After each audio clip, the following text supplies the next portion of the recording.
Hello बच्चों। तो जैसा कि बच्चों हम लास्ट लेक्चर में बेसिक्स ऑफ ऑर्गेनिक केमिस्ट्री पढ़ रहे थे।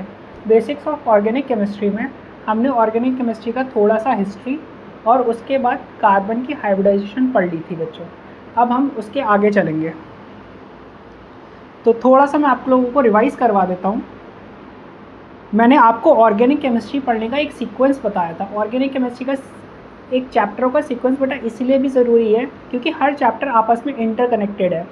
ये बात आपको लास्ट लेक्चर में भी मैंने बताई थी कि जो एक चैप्टर है उसका एप्लीकेशन सेकंड चैप्टर में आता है, सेकंड चैप्टर का एप्लीकेशन थर्ड चैप्टर में आता है, और ऐसा भी हो सकता है कि फर्स्ट चैप्टर का एप्लीकेशन आपके लास्ट चैप्टर में आए।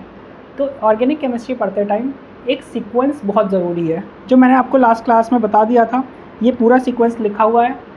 अगर आपको इसी चीज़ के नोट्स चाहिए तो एज इट इज़ मैं PDF बना के डाल दूँगा।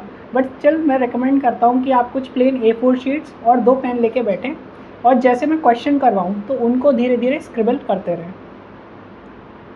चलिए बेटा, हमने बेसिक्स ऑफ ऑर्गेनिक केमिस्ट्री से शुरुआत करी थी। मैंने बताया था आपको जो फर्स्ट ऑर्गेनिक कंपाउंड लैब में प्रिपेयर हुआ था दैट इज़ यूरिया। तो कई बार आप लोगों से पूछ लेते हैं कि what is first organic compound, तो that is urea. Urea is your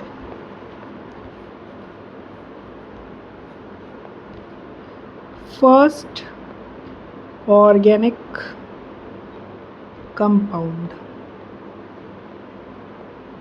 prepared in lab.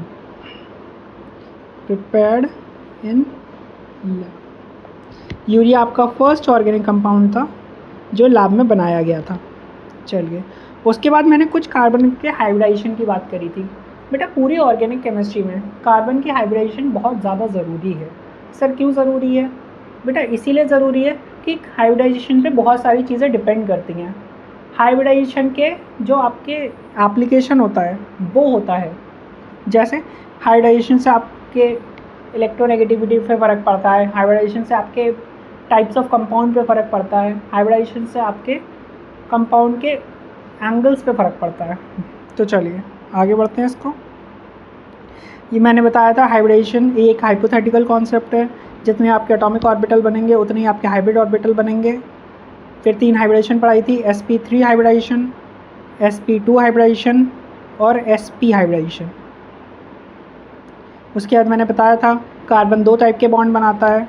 Sigma bond बनाता है बेटा, जो स्ट्रॉन्ग बॉन्ड्स होते हैं जिनमें हमारे इलेक्ट्रॉन्स होते हैं, जो आपके इलेक्ट्रॉन्स होते हैं वो स्ट्रांगली हेल्ड होते हैं। पाई बॉन्ड्स आपके वीक बॉन्ड्स होते हैं और उनमें जो आपके इलेक्ट्रॉन्स होते हैं वो वीकली हेल्ड होते हैं। इसी चीज़ का एप्लीकेशन हम आगे जाके GOC में पढ़ेंगे, जहाँ पे हम देखेंगे कि पाई बॉन्ड्स बहुत आसानी से टूट जाते हैं और सिग्मा बॉन्ड बहुत टफ होते हैं तोड़ना। चलिए, यहाँ तक अगर आपको कोई भी डाउट आए, आपको किसी भी टाइम पे कोई भी डाउट आए, आप कमेंट सेक्शन में जाके अपना डाउट पुट अप कर सकते हैं। मैं आपको उसका रिप्लाई वहाँ पे दे दूँगा। चलिए आगे बेटा हम सीखेंगे रिप्रेजेंटेशन ऑफ ऑर्गेनिक कंपाउंड्स।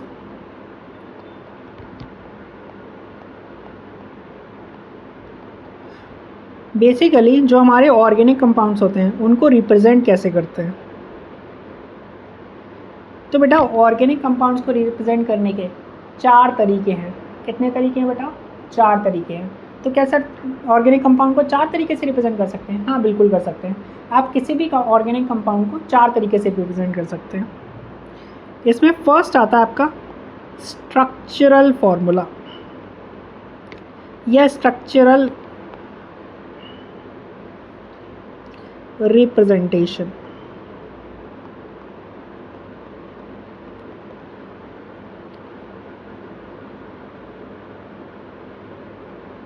मैं आप लोगों को ये भी बताऊंगा कि ये स्ट्रक्चरल रिप्रेजेंटेशन इस्तेमाल कहाँ होती है और ये स्ट्रक्चरल रिप्रेजेंटेशन हम लिखते कैसे हैं।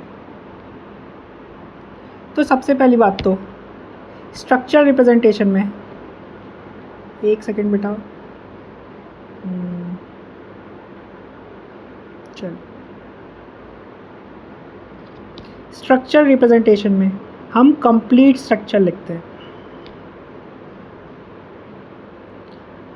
कंप्लीट स्ट्रक्चर मतलब हम वो सारे बॉन्ड्स दिखाएंगे जो उस पर्टिकुलर एटम ने बना रखे हैं। जैसे कि अगर मैं इथेन की बात करूं तो इथेन का आप लोग अब तक स्ट्रक्चर समझ चुके होंगे। बीच बीच में मैं आप लोगों से क्वेश्चन भी पूछता रहूँगा जिसके जवाब आप टाइम स्टैम्प के साथ कमेंट सेक्शन में दे सकते हैं, जिससे थोड़ा सा एंगेजिंग रहे बेटा। इथेन का स्ट्रक्चर होता है CH3 bond CH3।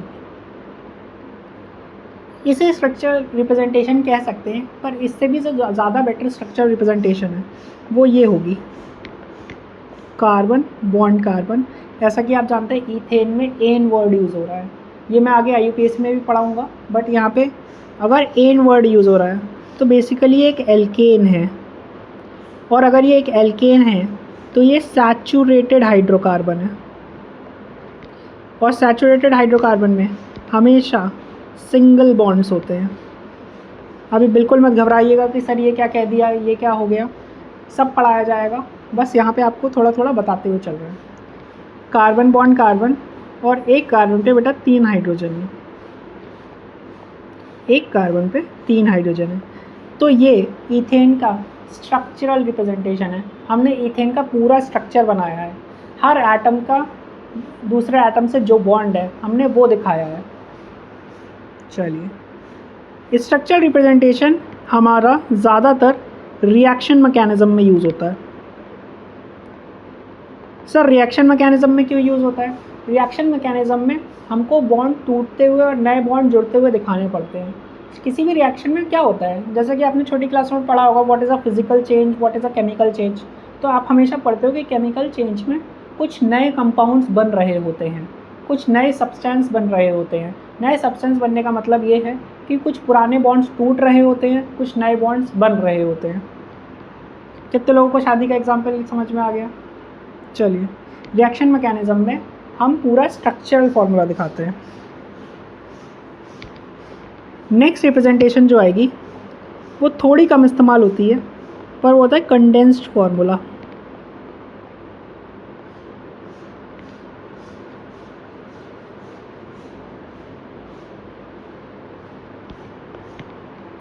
Condense formula में जो भी हमारी रिपीटिंग यूनिट है, कौन सी यूनिट है बेटा? रिपीटिंग यूनिट, जो बार बार आ रही है उसको मैं ब्रैकेट में लिख लेता हूँ, और जितनी बार वो रिपीट हो रही है उतना नंबर लिख देता हूँ। आइए एग्जाम्पल से समझते हैं। अगर मैं बात करूँ पेंटेन की, पेंटेन मतलब 5 कार्बन,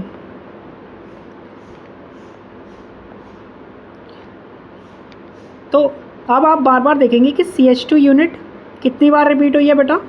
3 बार रिपीट हुई है। कितनी बार रिपीट हुई है? 3 बार। तो आप इसको ब्रैकेट में लिख सकते हो, CH3, CH2 की कितनी यूनिट रिपीट हुई है बेटा? 3 बार, और CH3।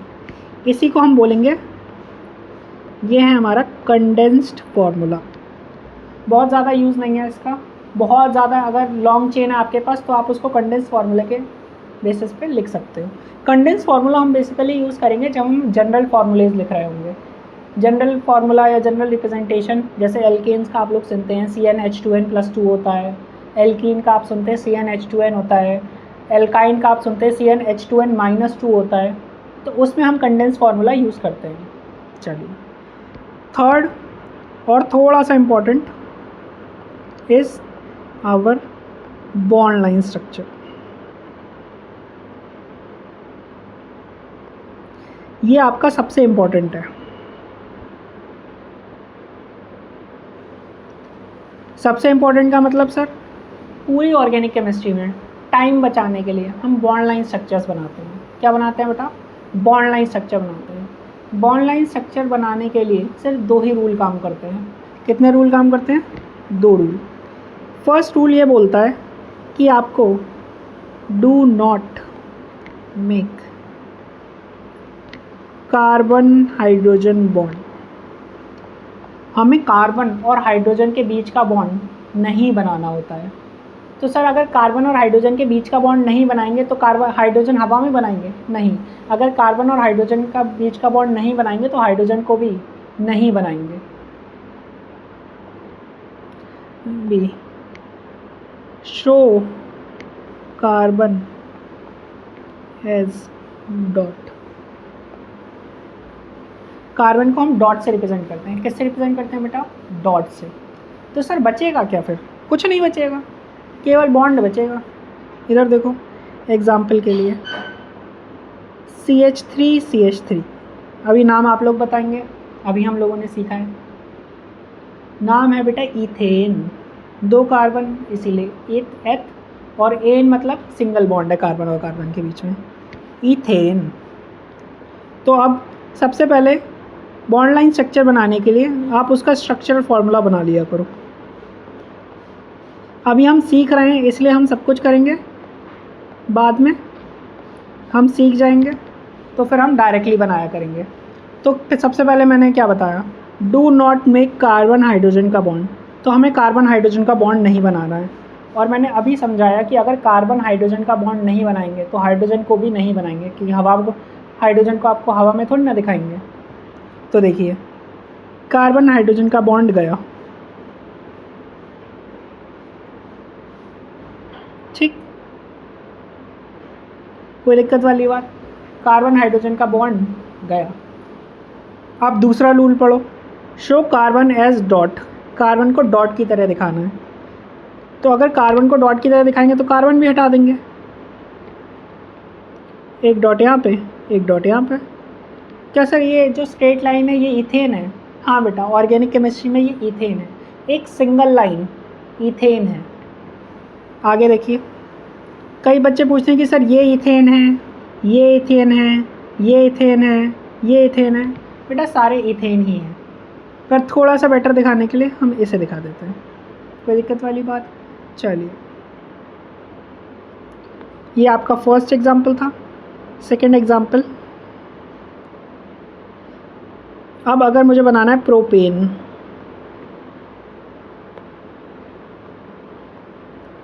प्रोपेन तो वही बात, सबसे पहले आप स्ट्रक्चरल फार्मूला बना लो।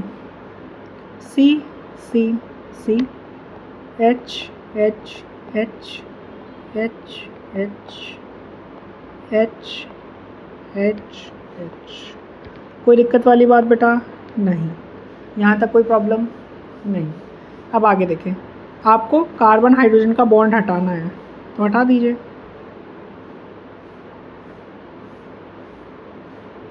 ठीक, और आपको कार्बन को डॉट से दिखाना है तो ये भी कार्बन हटाइए, ये भी कार्बन हटाइए, ये भी कार्बन हटाइए। तो बेसिकली आपके पास 2 स्ट्रेट लाइन बचेंगी। अब कई लोगों को लगेगा कि सर ऐसे बना दें, नहीं, ये इथेन ही बन जाएगा दोबारा। लाइन की लेंथ से कोई मतलब नहीं है, ज्योमेट्री नहीं है ये, ऑर्गेनिक केमिस्ट्री है ये, लाइन की लेंथ से कोई भी मतलब नहीं है। तो ये जो बीच वाला कार्बन है, इस वाले कार्बन को रिप्रेजेंट करने के लिए हम एक एज बना देंगे। क्या बना देंगे बेटा? एज। तो इसका स्ट्रक्चर बनेगा ऐसे, ये बनेगा आपका प्रोपेन। सर ये जो हटकी झोपड़ी है यही है प्रोपेन? हाँ बेटा यही है प्रोपेन। चलिए, कुछ आप होमवर्क में करके लाएंगे, जैसे आप बनाएंगे ये CH3 CH3 CH3, ये बनाएंगे आप लोग।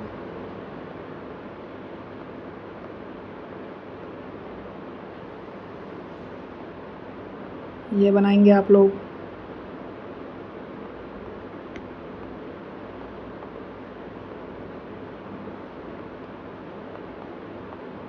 ये बनाएंगे।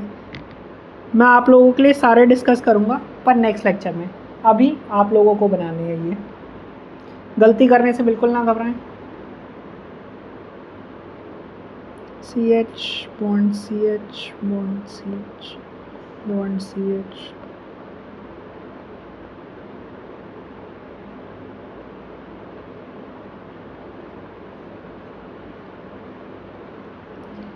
और बना सकते हैं, ये बना लीजिए CH2 CH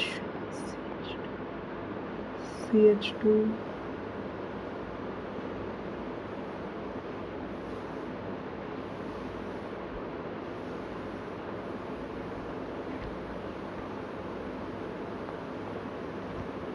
ये बना लीजिए।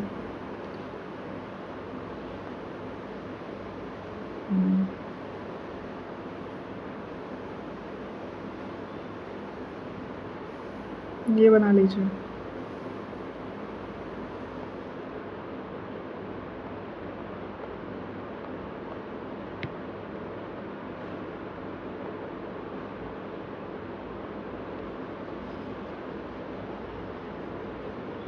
नाम है मेरा पिरिडीन।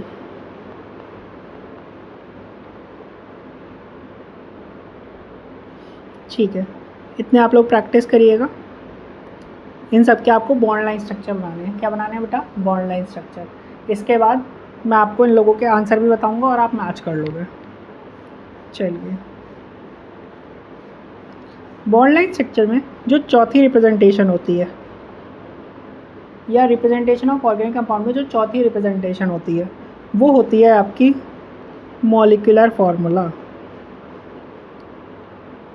मॉलिक्यूलर फार्मूला ये बहुत अच्छी रिप्रेजेंटेशन नहीं है। मॉलिक्यूलर फार्मूला से धोखा भी हो सकता है कई बार। मॉलिक्यूलर फार्मूला हम जब पहली बार देखते हैं, हम देखते हैं क्या है, हमने ये फर्स्ट लेक्चर में देखा हुआ भी है। अगर मैं आप लोगों को ऊपर लेके जाऊँ थोड़ा सा, तो ये देखिए, ये है आपके यूरिया का मॉलिक्यूलर फार्मूला और ये है आपके अमोनियम साइनाइड का मॉलिक्यूलर फार्मूला। क्या आप लोग देख पा रहे हैं? मॉलिक्यूलर फार्मूला क्या है? सेम। मॉलिक्यूलर फार्मूला क्या है बेटा? सेम। तो मॉलिक्यूलर फार्मूला कई बार धोखा दे सकता है। हो सकता है किसी और कंपाउंड का मॉलिक्यूलर फार्मूला रखा हो और वो असलियत में कोई और कंपाउंड हो। तो मॉलिक्यूलर फार्मूला ज़्यादातर आपको दिखता है क्वेश्चंस में। क्वेश्चंस में वो आपको मॉलिक्यूलर फार्मूला दे देंगे, उसकी कुछ प्रॉपर्टीज़ दे देंगे और उन प्रॉपर्टीज़ के बेसिस पे आपको बताना होगा कि वो असलियत में कंपाउंड क्या है। जब भी हम कंपाउंड्स लिखते हैं, हम मॉलिक्यूलर फार्मूला के बेसिस पे लिखते हैं। जैसे अगर मुझे लिखना हो, जैसे कई बार आपने देखा होगा ग्लूकोज C6H12O6, ये आपका क्या है बेटा? ग्लूकोज। और ये ग्लूकोज का लिखा हुआ है, ये मॉलिक्यूलर फार्मूला लिखा हुआ है। क्या लिखा हुआ है बेटा? Molecular formula. ऐसे ही आपने देखा होगा शुगर को C12H22O11, ये क्या है बेटा? आपकी शुगर। कोई दिक्कत वाली बात? ये है इनके मॉलिक्यूलर फार्मूला। आप ऑर्गेनिक कंपाउंड को इनसे भी रिप्रेजेंट कर सकते हो। चलिए बेटा, आज के लिए इतना ही। आप इस लेक्चर को अच्छे से देखिएगा, बहुत अच्छे से दोबारा पढ़िएगा और इनके जो भी नोट्स हैं ये मैं आपको डिस्क्रिप्शन लिंक में डाल दूँगा। But still I will recommend कि आप लोग अपने हाथ से अपने नोट्स बनाएं। चलिए, थैंक यू।